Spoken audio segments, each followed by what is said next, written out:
Golden Boy, Real Guide to Treasures. Ang ating episode ngayon mga katiyats ay tungkol sa kung paano isinulat ng mga Hapon ang mga bilang, ang mga layo, ang mga numero, ang mga sukat sa kanilang uri ng pagsusulat na tinatawag na kanji. Bago natin yan tatalakayin, of course, shoutout muna tayo. Okay, shoutout muna tayo kina Glenn Mario, Cirilo Jaom, Danny Flores, Hyacinto Fimia, user BO50, Dennis Mordino, shoutout din kay Alex Bansena, kay Arturo Paangay, Raul Trangia, Angelito Capistrano, Brenda Giango, Nigor T. Hunter, Stephen Wafu Rodriguez, Remilito Katamura, shoutout din kina Edgar Lagarto, kay Quiterio Caubi Baliho, kay Jun Yutso, Ricardo Cruz, kay Romel Hisulgon, kay Gerald Lanterna, and lastly shoutout kina Christian Pinkian, Lito Taborada, Richie Sipada, Jeremy Rodrigo, at kay Turio Bulsao, at sa mga hindi nabanggit na mga pangalan, shoutout sa inyong lahat. Magandang buhay mga katiyats. Ano nga ba ang kahalagahan nitong kanji signs for numbers sa treasure hunting? Okay, ang bilang o numero sa kanji ay sinusulat yan. Example, sa itong worth, kung ilang billion dollars or yen, ilang billion yen, ay sinusulat nila yan sa kanji. At ang mga distansya at lalim ay sinusulat din nila sa kanji. Kaya napaka-importante na malaman natin ang mga numero, mga signs for numbers, para alam natin ang mga distansya, lalim at halaga or dami ng mga gold bars. Okay, so umpisa tayo sa 0. Paano ba sinusulat ang 0? Of course, ang 0 ay 0 pa rin. Kaya nga, kapag merong sign na bilog na malaki sa ibabaw ng bato, halimbawa ito ang bato, mayroong bilog dyan. Kaya nga dyan, hindi ka na pupunta sa gilid o sa unahan. Automatic na yan na treasure under kasi 0, walang distansya. Kaya sa baba, walang ibang puntahan kundi ang baba ng bato. Kaya napakaganda ng 0 na marka. Kung legit na 0 yan, siguradong treasure under na yan. Okay, ang 1, paano ba yan sinusulat? Isang guhit. Yan. Ang itong 0 pala, sa lagyan na lang natin ng equivalent word sa Japan, sa Nihongo ay nuro or maru. Okay, ang 1 is ichi. Kaya kahit pagbilang nito, dapat alam natin to. Ang 2 ay ni, dalawang guhit. Kahit mga batang inchik at hapon ay marunong magbilang hanggang 100. Ito ang san ay 3 guhit, maiksi yung gitna. Yan ay 3. San, kung bigkasin yan. Okay, 4 is, teka sandali. Ang 4 ay C. Medyo mahirap isulat itong 4. Para siyang square na may ganyan. And then yan. Ang 4 sa Nihongo ay shi. 5. Number 5. Ito. Minsan nakikita natin to sa mga bato. Para siyang upuan na kaganyan. Yan ay gu or 5. Medyo marami ngayon ang ating pag-aralan mga katiyats. Kanji for numbers. Ito ang 6, which means roko. Mga ganyan yan. Mahaba itong sa gitna yan. Roko yan. Roku ang 6. Number 7, hindi niyo makalimutan kasi sa 7 Gods of Fortune ng Japan ay Shichi Fukujin. Okay. Yun ang 7 Gods of Fortune. So ganito ang kanyang sign. Para siyang T. Maliit na T. Mahaba lang itong dito, nagaganyan yan. Yan. Yan ay Shichi. Okay, parang Shichi yan. And then kung dagdagan mo yan ng Fukujin, ibig sabihin 7 Gods of Fortune. Ito 8. Hachi. Sign ito ni Emperor Hirohito kapag ganyan. The Japanese or Nihongo word for that is Hachi. Okay, sa 9 tayo. Ang 9 ay Q. Para siyang strength na word na gaganyan. Yan ay Q number 9. Mamaya pag matapos natin to masulat mga katiyats, try nyo pag-memorize hanggang 10 para at least marunong kayo magbasa ng Nihongo numbers. Itong plus, ayan, palaging nakikita nyo yan sa bato. Sabi ko palagi yan ay 10. So yan ay Ju. Ang 10 ay hindi yan constant na feet or meters. Pabago-bago yan. Pwedeng 10 dipa, 10 siko, 10 hakbang, 10 metro, 10 yarda, 10 talampakan. Ganyan ang kahulugan ng 10 or plus sa itong treasures. So 11, paano nga ba isulat yan? So kung 11, siyempre 10 plus 1. So 10 plus 1, yan, 11 na yan. So yan ay Juchi or Juichi. Juichi. So 10 plus 1, Ichi ang 1. Kaya Juichi siya. So ang 12, ganun din 10 plus 2 guhit. Yan ay 12. So Juni. Ju plus 2 ni. So Juni ang kanyang katumbas na salita. 13. Okay. Madali lang isulat ang 13 kasi plus and then 3 guhit. Ayan naman ay Jusan kasi 10 plus san, Jusan.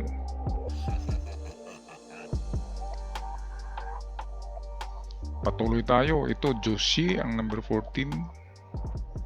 Mahirap nga isulat itong shi ang number 4 kasi ano siya ay parang ganyan and then para siyang square na mayroong 2 curve line sa ilalim yan. Jushi or 14. Aabot tayo nito hanggang 200. Jushi 15 ay of course palaging plus yan. 15. So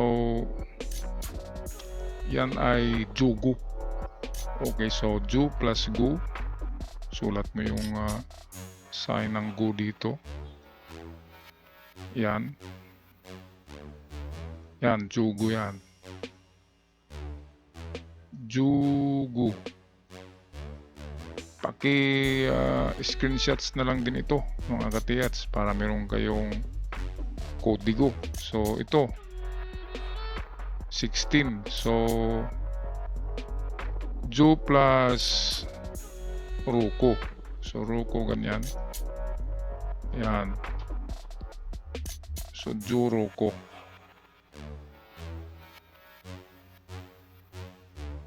Marami ang nagbaliwala nito pero importante ang mga kanji sign for numbers. Kasi diyan nga natin kinukuha ang layo, ang sukat, ang distansya, ang lalim, at ang halaga o ang dami ng mga gold bars. Okay, patuloy tayo sa 17. Paano ba isulat ang 17? So, 10 pa rin plus 7. Ang 7 ay yung T. Ganyan. So, Jushichi. Jushichi.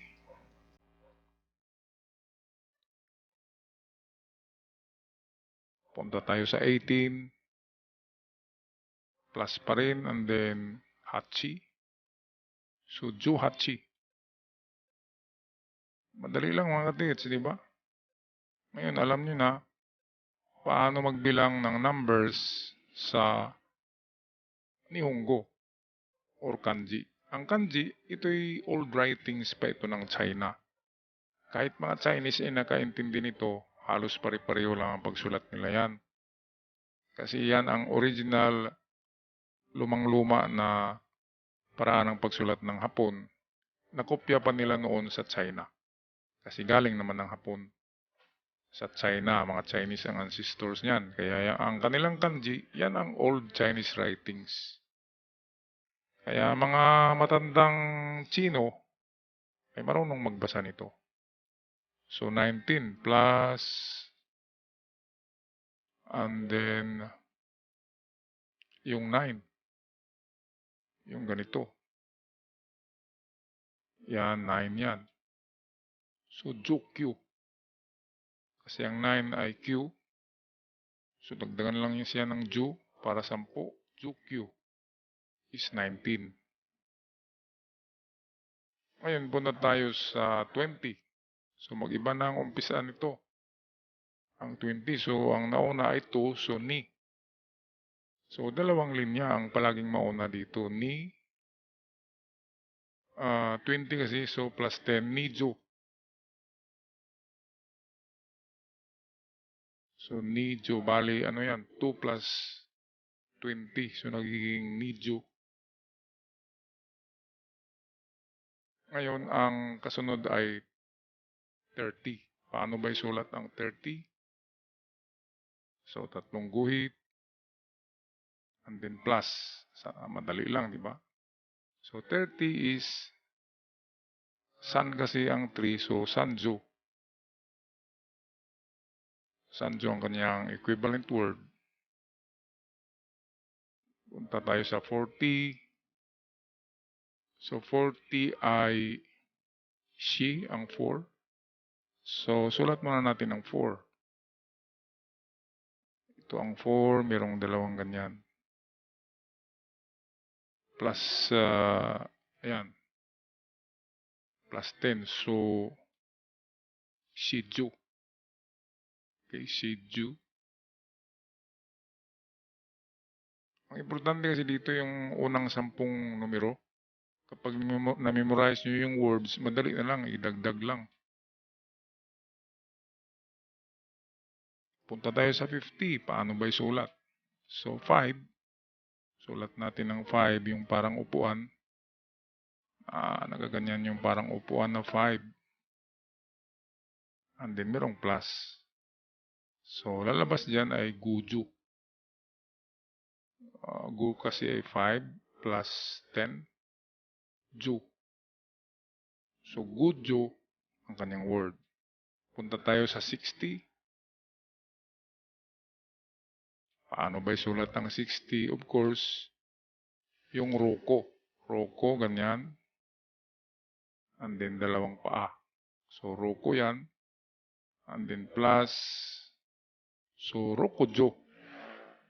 Rokojo ang kanyang word.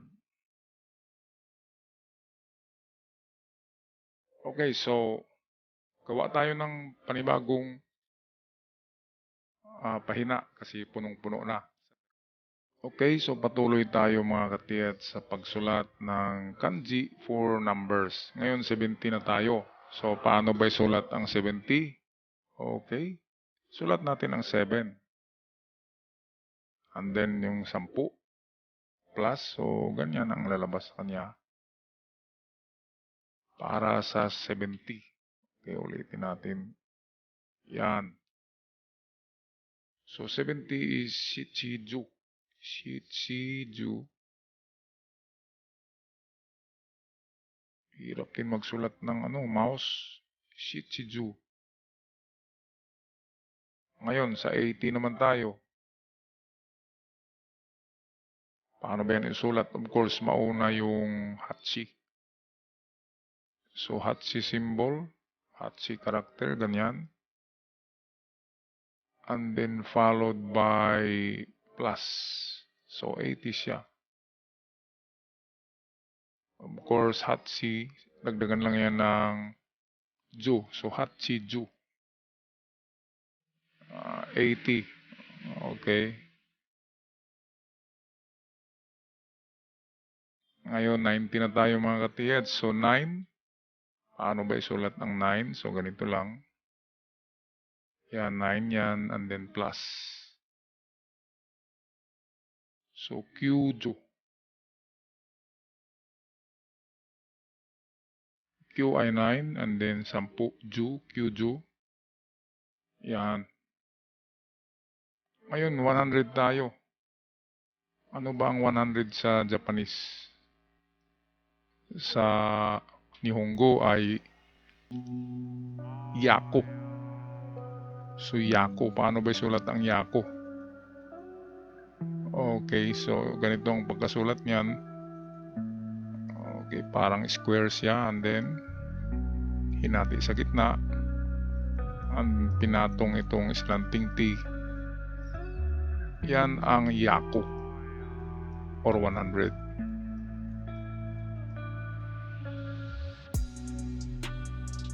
Ngayon, 200. Paano isulat? 200, of course, yung 2 ay dalawang guhit. And then, idagdag mo na lang itong sign ng Yaku. So, Yaku.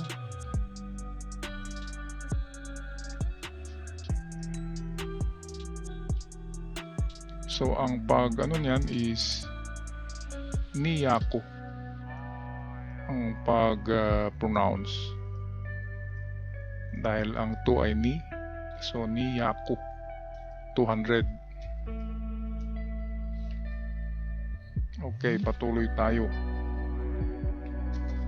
Sa 300 naman tayo. 300 is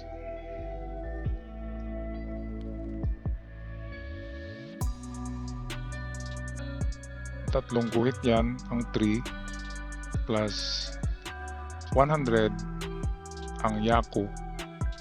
So, ang lalabas is Sanyaku.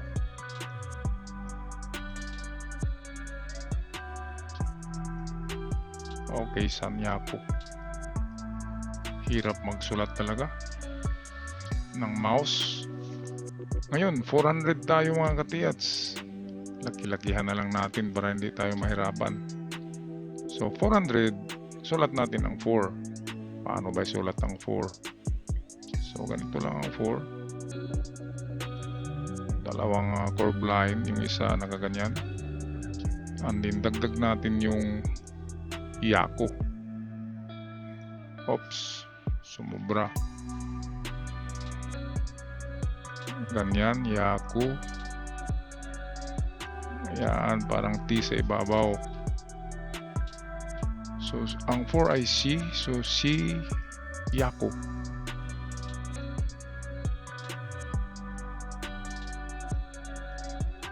C, Yaku. Okay, punta tayo sa 500. Ang 5 ay Gu. So, sulat natin ang Gu. Paano ba isulat ang Gu? Yan ang parang upuan. Nakaganyan yan. Parang upuan siya. And then ganyan. So, yan ay Gu. And then dagdag natin ang Yaku. Yaku is 100. So, nakapatong palagi ang T diyan. Guyako. Guyako. Sarap siguro manirahan sa Japan, mga ka-TH, no? Wala kang makikitang pulubi doon. Kahit nga mga refrigerator, kunting diferensya lang, tapo na sa labas. Mayaman talaga ang mga Hapon. Sa atin, mga sirang TV, pa-repair pa doon, hindi na. Tatapo na sa daan. And then pupulutin naman yan ng mga Pinoy. Yan meron kasing bibili doon ng surplus na mga Pinoy din, dadalhin dito sa Pilipinas. Kaya nga noon, nabalitaan na ang daming basura sa pier, sa mga container van. Kasi yun ay mga tinapunan ng mga dumi doon sa labas. And then, kinuha pa rin natin mga Pinoy. Yan yung lumabas ng mga ukay-ukay, ganyan, mga tinapon na yan doon. Yung mga gagamitan na surplus, tinapon na yan. And then, nirepair lang kunti. And then, binta na, pera na. Doon sa Japan, basura lang yan. Okay, 600. So, 6 ay ruko. So, ruko, dagdagan lang yan ng yako. Ruko, yako. Parang niluluko ko lang kayo, mga ka-TH, no? Pero totoo itong mga sinusulat ko, nasa libro ito. Kahit tingnan nyo pa sa internet. Gamit na gamit ito kapag makakita kayo ng mga distansya at mga amount at dami ng mga ginto. Sinusulat nila yan sa kanji. So yan T, remember yan ay 7. Ang dagdag natin ang sign ng 100, kaya nagiging 700. Yan. Pag nakita nyo yan, na marka sa bato, pwedeng 700 gold bars ang nandyan, di ba? So, importante ito. Alangan naman na mag-vlog ako ng hindi importante dito sa Golden Boy. Ito kasi ang guide to treasures. Kaya ang lahat dito ay importante. Shitsi Yako 700. Malapit na. Tapos mga ka-TH, binilisan ko na nga. So ito 800. So Hatsi, sulat natin Hatsi na gaganyan. And then Yako. Yan. So Hatsi Yako.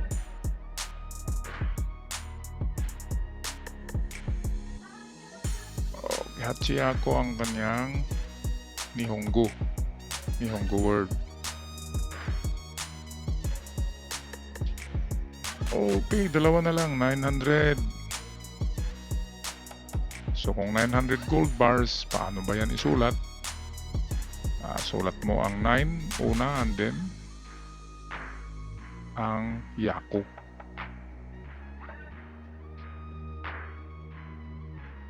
So Q Yako. 9 is Q plus the word Yako. Pangit ng sulat ko. Na kasi yung kamay ko, pagod na. Ito 1,000. 1,000 ay iba na naman ang word nito. Ang 100 ay Yako, ang 1,000 ay Sen. Isen. So Sen yan, Isen. So pwedeng Isen or Sen. Pareho lang yan. Pwedeng ganito lang, Sen. So paano ba yan isulat? So simple lang. Ito'y treasure symbol din ito, mga ka-TH. Kaya kung ganito ang makita nyo sa bato, ibig sabihin merong 1,000 of worth or 1,000 of gold bars. Kasi ito'y 1,000.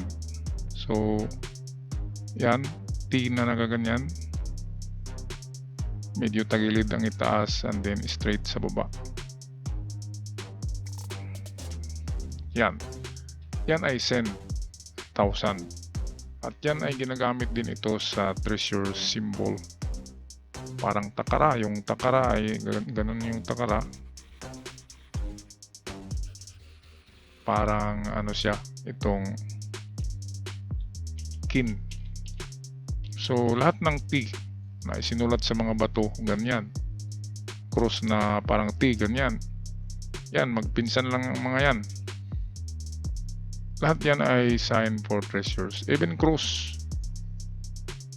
Yan mga katiyats, lahat ng mga yan ay sign for treasures. Okay, kaya hanggang sa muli, sana ay meron kayong nasa ulo dyan na mga symbols, na mga karakter, and then basa-basahin nyo lang ulit para nandyan na sa inyong memory. Okay, paalam na mga katiyats. See you on my next video. Dito lamang sa The Golden Boy, Real Guide to Treasures.